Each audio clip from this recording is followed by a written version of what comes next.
সেই সব দেখলাম, মনিয়া প্রচুর, বাবুই প্রচুর, সেই সব দেখতে দেখতে যেতাম।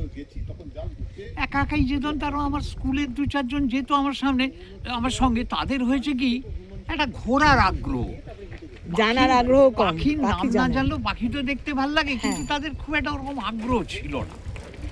এইবার আমি লোকজন খুঁজছি, লোকজন পাই না। আমার লেটো বলে একজন বন্ধু ছিল, তার বেশ আগ্রহ ছিল, সে আমার সঙ্গে যেত। লেটো হঠাৎ বম্বে চলে গেল, তারপর আমি যেতাম। এই করতে করতে যখন আরেকটু বড় হচ্ছি, 2-1 জন একটু আগ্রহী লোকজন পেয়েছি, তেমন নয়। মানে খুব বেশি যোগাযোগ ঘটলো যখন আমি প্রকৃতি সংসদের সঙ্গে যুক্ত হলাম 2001 সালে।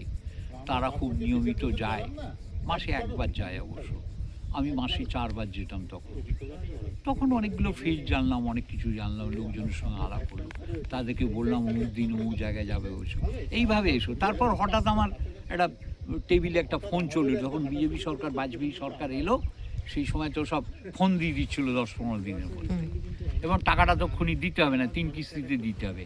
আর আমি যেহেতু আনন্দবাজারে কাজ করতাম, আমার একটা চাপ ছিল একটা ফোন নেবার, আমি নিতাম না, কিন্তু বললো নাও, নাহলে সমস্যা হবে, তো নিয়ে নিলাম। তখন লোকের সঙ্গে খুব যোগাযোগ হতে লাগলো। তখন মানে আমরা অনেকে মিলে, তখন ক্রমশ জানতে পারলাম অমুক জায়গায় অমুক লোক দেখে, অমুক জায়গায় অমুক লোক দেখে, ফলে আমরা বেশ 10-15 জন মিলে বেরোতে লাগলো। তারপর তো মোবাইল ফোন এলো। এই বসিপোতাতেই আমাকে ডিসেম্বর মাসের শেষ রোববার এই অর্জন বসুরায় আমাকে একটা মোবাইল ফোন দিল, সেটা নিয়েই ঘুরি, এই ছোট যে মোবাইল ফোনটা। এখন আপনার মানে এরা কত কি সদস্য সংখ্যা? সানডেওয়াচের? হ্যাঁ, সানডেওয়াচ বলে তো 27,000 এখন, কিন্তু 27,000 তো সব কাছাকাছি নয়, দূরে দূরে, কিন্তু মনে করো যোগাযোগ রাখে। আমি যদি তুমি বলে যে 5 বছরে কতজন এলো, হ্যাঁ। সব রোববার সবাই আসতে পারে না, তাও ধরো আমার একটা আন্দাজ হচ্ছে 1000 খানেক তো বটেই। আচ্ছা, বাহ। 1000 খানেক তো বটেই। দূরে দূরে যারা থাকে তারা মাঝে মধ্যে আসে, হ্যাঁ। কিন্তু আসে, নিয়মিত আসে, এটা একটা খুব ভালো ব্যাপার যে প্রচুর লোকের ক্রমশ উৎসব বেড়ে যাচ্ছে। মানে যোগাযোগটা ছিল না, কিন্তু যোগাযোগ হতেই দেখলাম যে অনেক লোকেরই উৎসাহ রয়েছে, এবং এর দরুন লোকে কি পরিমাণ খরচা করে, সেটা একটা আশ্চর্য ব্যাপার। জোকা বলে একটা জায়গা আছে, জানো তো? জোকাটা একটা খুব ভালো বার্ডিং সাইট ছিল, দারুণ দারুণ সব পাখি পাওয়া যেত ওখানে। একটা ভীষণ দুর্লভ পাখি পাওয়া যেত, যেটা এখন ক্রিটিক্যালি এন্ডেঞ্জার্ড, খুব সংকটের রয়েছে, টিকবে না, পাখিটা এক্সটিংক্ট হয়ে যাবে। সেটা হচ্ছে যে ফিন্স উইভার, এক ধরনের বাবুই, ফিন্স। ওখানে একটা গাছে বাসা করত। ওখানে আমাদের সজল বর বলে একজন ছিল, বিক্রমাদিত্য গুহরায় বলে একজন ছিল, ওদের ওখানেই বাড়ি। ওরা ছবি তুলে, ওরাও জানতো না, আচ্ছা, পরে জানা গেল যে এটা এই।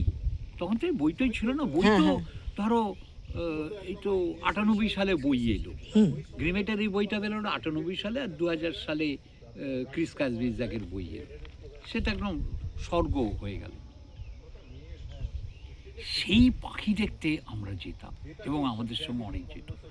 দিল্লি থেকে একজন আমার সঙ্গে যোগাযোগ করলো যে এক্স্যাক্টলি কোন জায়গাটা বলুন, একজন লোক আমার সঙ্গে দিন, আমি এই সকালের ফ্লাইটে যাব, ছবি তুলে রাত্রি ফ্লাইটে চলে আসবো। এবং তিনি এলেন, কেননা একটা বাড়ির উঠোনের একটা ধারে একটা ফাঁকা, আর কি জায়গা, খুব ফাঁকা, একটা গাছ রয়েছে, আর ওর বাসাগুলো না এরকম লম্বা লম্বা নয়, এরকম গোল গোল মতো, দূর থেকে তোমার এমনি পাখির বাসা মনে হবে। প্রায় 25-30টা ছিল তো, ফলে বাসা অনেকগুলো রয়েছে, ওটা দেখানো খুব একটা অসুবিধে হতো না। উনি এলেন, ওখানে সজলবর থাকে, সজলবর কি কাউকে একটা বলে দিয়েছিলাম, নিয়ে গিয়ে বাইকে করে নিয়ে গেলে, একটু ভেতরে যেতে হয়, উনি ছবি তুললেন, পরে ফ্লাইটে বেরিয়ে চলে গেলেন। আমাদের অনেক মানে কতটা ইন্টারেস্ট থাকলে পরে, কতটা আগ্রহ, এবং এই আগ্রহ রয়েছে। জৈন মারিয়া বলে একজন আছে, তোমরা নিশ্চয়ই নাম শুনেছো, ভদ্রমহিলা, গোটা ভারত চষে ফেলছে, কত টাকা খরচা করছে। এখন আমার যদি অত কোটি টাকা থাকতো, ওরা ব্যবসাদার, আমি কি পারতাম? আমি পারতাম না, কারণ তার সঙ্গে তো এনার্জিটা জড়িয়ে আছে। নিশ্চয়ই ওই এনার্জি কি আমার আছে? উড়িষ্যায় যেমন পঞ্চমী মান্য উকিল, ওদেরও টাকা পয়সা আছে, তো যে পরিমাণ ঘুরতে পারে, সেটা আমি পারতাম না। আমারও আগ্রহ আছে, কিন্তু অতটা পারতাম না। এই সাংঘাতিক ব্যাপার, সাংঘাতিক। বিক্রম গ্রেওয়াল, এরা ভীষণ ব্যাপার একটা। একটা অন্য ধরন একটা।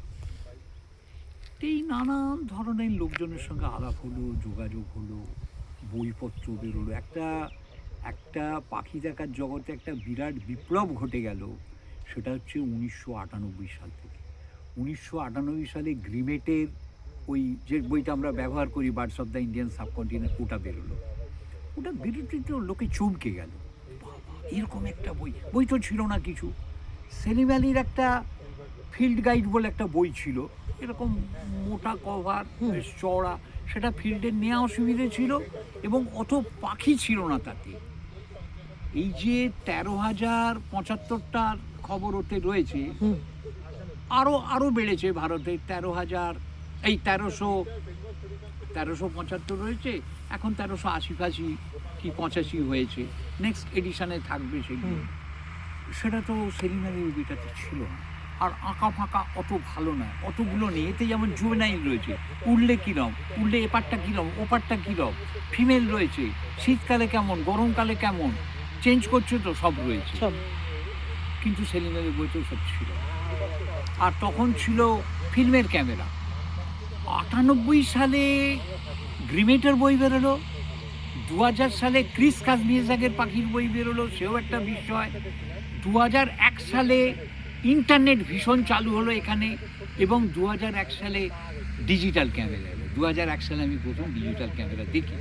আমাদের প্রগতি সংসদের ফিল্ড ট্রিপ হচ্ছে নলবনভেড়িতে, সল্টলেকে। আর সুজন চ্যাটার্জি বলে একজন আছে খুব বিখ্যাত বার্ডার, ওদিক থেকে একটা পাখি উড়ে আসছে। পাখিটা ওপর দিয়ে বেরিয়ে গেল। আমার সঙ্গে কুশল মুখার্জি ছিলেন, অপূর্ব চক্রবর্তী ছিলেন, কিংসুক ছিল। ওদেরকে বললাম যে মনে হচ্ছে পেরিগ্রিন ফ্যালকন, কিন্তু এইভাবে কি আর নিশ্চিত বলা যায়? কুশল মুখার্জি বললেন আপনি সন্ধ্যের মধ্যে ওটা নিশ্চিত জেনে যাবেন, এমনকি সাব স্পিসিস অবধি জেনে যাবেন। মানে কী করে জানবো? ওই দেখুন সুজন ছবি তুলে, সুজন আমাদের চেয়ে একটু এগিয়েছিল। আচ্ছা, আমরা যে এই স্পিডে গেল ছবি তুলবে, সাব স্পিসিস জানতে পারবে। ডিজিটাল ক্যামেরা, আপনি 100 মাইল স্পিডে হাঁটুন, মানে দৌড়ুন, দেখবেন আপনারও ছবি চলে আসবে ঠিক মতো। তখন ইন্টারনেট যেহেতু চালু হয়েছে, এই ফেসবুক টেক্সবুক হয়নি, কিন্তু দেখার উপায় আছে। তো আমার এক বন্ধুর বাড়িতে ওরকম ছিল, আমি গেলাম সন্ধ্যেবেলা, বলে দেখো তো এই ব্যাপার। বললাম হ্যাঁ, এই তো বলছে পেরিগ্রিন ফ্যালকন, কালিডাস সাবস্পিসিস। গ্রিমেট খুলে আমিও তাই দেখলাম। এটা খুব অবাক কাণ্ড। এই বিপ্লব ঘটে গেল পাখি দেখার জগতে। 98 সালে গ্রিমেটের বই, 2000 সালে ক্রিস কাজমিয়েজাক, এবং 2000 সাল থেকে আমাদের এখানে ইন্টারনেট চলে এলো। 2001-এ, তার আগেই হয়তো ডিজিটাল এসছে, আমি 2001-এ দেখেছি ক্যামেরা। আমি তখন প্রত্যেককে বলতে লাগলাম যে ডিএসএলআর, এই তো ডিএসএলআর যে ক্যামেরা, এই ক্যামেরার কিনো না, এই ক্যামেরার কিনো না। এই কি বলো, আমি ভুল বলছি, ওই ফিল্মের ক্যামেরা কিনো না, ফিল্মের ক্যামেরাতে ব্যয় করো না। আমাকে বলতে লাগলো ওর ছবি আর এর ছবি। আমি ওসব গল্প বাদ দাও, তুমি তো পাবে না, তুমি ফিল্ম পাবে না, ফিল্মের ক্যামেরা পাবে না, ডার্ক রুম পাবে না, থায়োসালফেট যেটা ডেভেলপ করার জন্য যে কেমিক্যাল লাগে, কিছু পাবে নেই। যেমন এখন সবাইকে বলছি যে ডিএসএলআর ক্যামেরাতে ব্যয় করো না, কেন কম্প্যাক্ট ক্যামেরা এসে গেছে। আবার এক কথা বলছে যে ওর ছবি এর ছবি। আমি সেটা প্রশ্ন নয়, তুমি তো পাবে না, তুমি পাবে না, তোমাকে তো এতেই করতে। তাছাড়া কম্প্যাক্ট ক্যামেরাও এখন এমন হয়ে গেছে, বিদেশ থেকে কিছু ছবি টবি দেখছি তো, অসাধারণ ছবি, একটু দাম দিয়ে কিনতে হবে। এখানে তুমি 3 লাখ 4 লাখ টাকা খরচা করছো, ওখানে 1,50,000 টাকা খরচা করলেই হবে, দারুণ ক্যামেরা পায়। এই বিপ্লবগুলো ঘটলো। অ্যাট দ্য সেম টাইম যেটা হলো, এই উন্নয়নের ফলে হলো কি, তোমার সমস্ত ফিল্ডগুলো নষ্ট হয়ে যেতে লাগলো, জলাশয়গুলো নষ্ট হয়ে যেতে লাগলো। তারপর যত জায়গায় আমরা পাখি দেখতে যেতাম, সেখানে বাড়িঘর, কারখানা, এইসব হতে লাগলো। এই একটা ব্যাপার। এই পর্যন্ত থাক নাকি, অনেক বললাম তো।